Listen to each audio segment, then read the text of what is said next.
The Bobbsey Twins by Laura Lee Hope. The Bobbsey Twins, or Merry Days Indoors and Out. Chapter 7. Freddie and Flossie's Snow House. "Freddie! Freddie!" shrieked Flossie when she saw her twin brother disappear. "Do come out!" But Freddie could not come out, and when, after a few seconds, he did not show himself, she ran toward the kitchen door, screaming at the top of her breath. "Oh, Dinah! Dinah! Freddie is buried! Freddie's buried!" "What's that yo' say, Flossie?" demanded the cook, coming to the door. "Freddie is buried! The ceiling of the snow house came down on him." "Gracious sakes alive, child!" burst out Dinah, and without waiting to put in anything on her head, she rushed forth into the garden.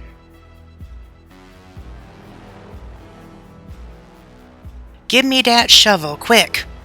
He'll be suffocated, for you'll know it."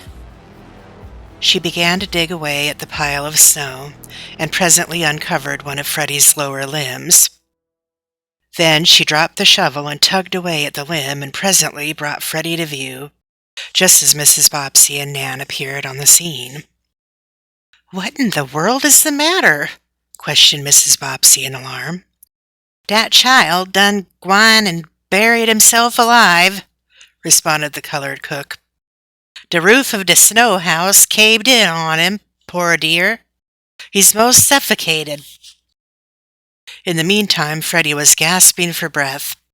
Then he looked at the wreck of the snow house and set up a tremendous roar of dismay. "Oh, Flossie, it's all spoiled, the bay window and all." "Never mind, Freddie dear," said his mother, taking him. "Be thankful that you were not suffocated, as Dinah says." "Yes, but Flossie and me were making an everything house with the parlor and a bay window and everything. I didn't want it to fall down." Freddie was still gasping, but now he struggled to the ground. "Want to build it up again," he added. "I'm afraid you'll get into trouble again, Freddie." "No, I won't, Mama. Do let us build it up again," pleaded the little fellow. "I can watch them from the door," suggested Dinah. "Let me help them, Mama," put in Nan. "Bert is reading a book, so he won't want me for a while."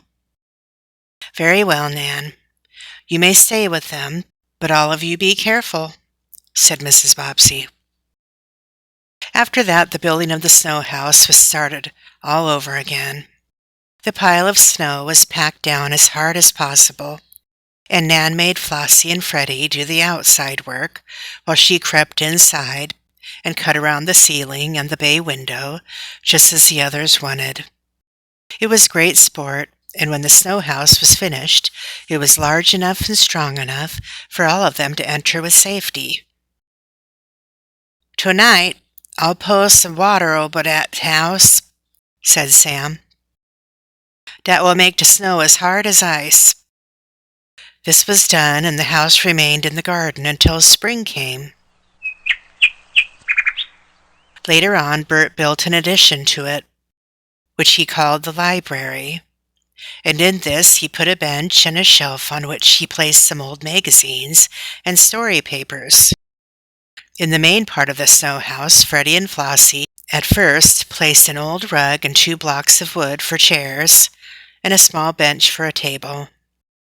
Then, when Flossie grew tired of the house, Freddie turned it into a stable, in which he placed his rocking horse. Then he brought out his iron fire engine and used the place for a firehouse, tying an old dinner bell on a stick stuck over the doorway. "Dong! Dong!" would go the bell, and out he would rush with his little engine and up the garden path, looking for a fire. "Let us play you are a regular fireman," said Flossie on seeing this. "You must live in the firehouse, and I must be your wife and come to see you with the baby." and she dressed up in a long skirt and paid him a visit with her best doll on her arm. Freddie pretended to be very glad to see her and embraced the baby, but a moment later he made the bell ring,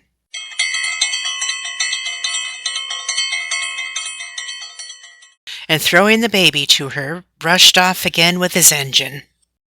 "That wasn't very nice," pouted Flossie. "Dorothy might have fallen in the snow."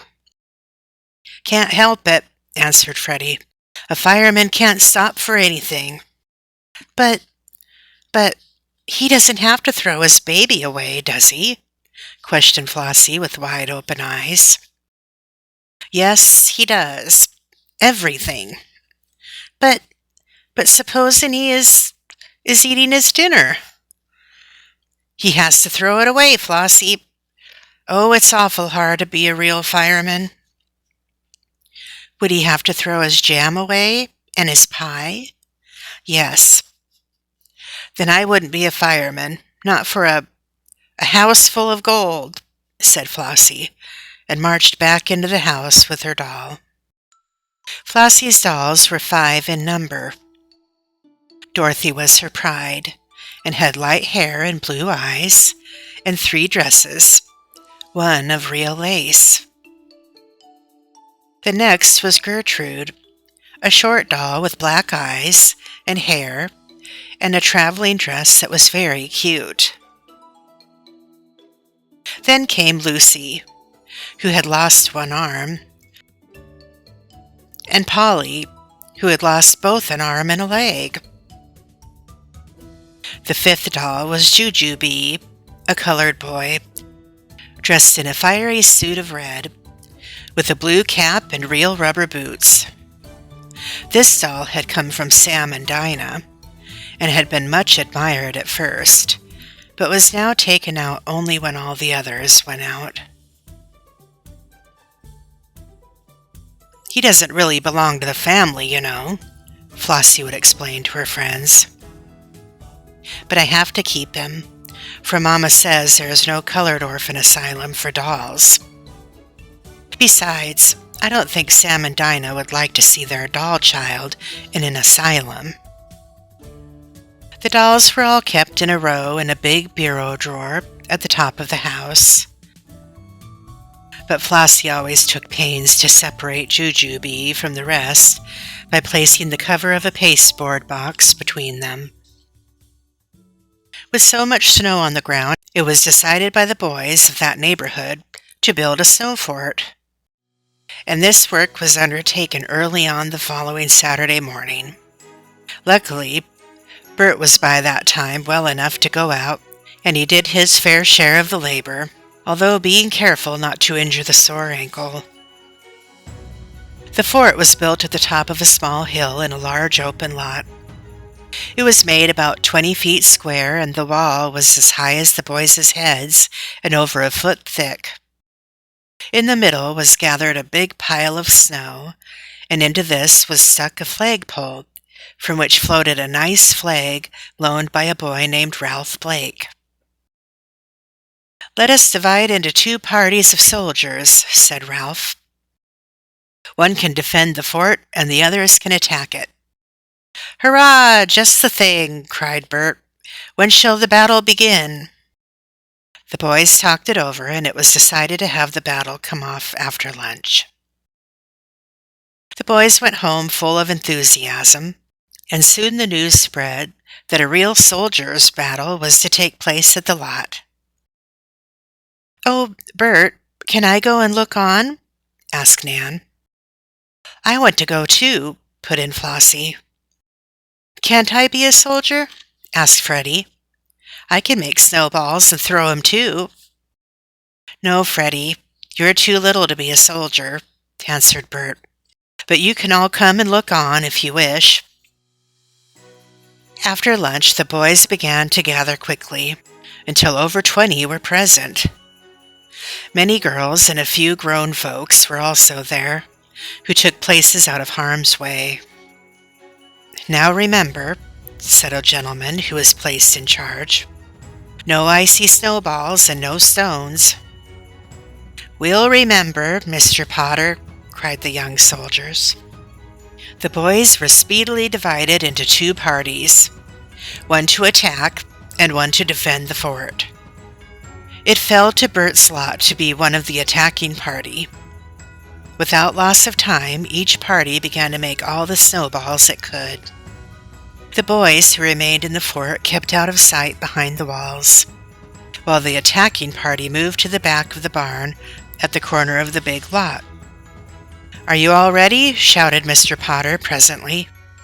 A yell of assent came from nearly all of the young soldiers. "Very well, then. The battle may begin." Some of the boys had brought horns along, and now a rousing blast came from behind the barn and then from the snow fort. "Come on and capture the fort," cried Bert, and led the way with his arms full of snowballs. There was a grand cheer, and up the hill rushed the young soldiers, ready to capture the snow fort no matter what the cost.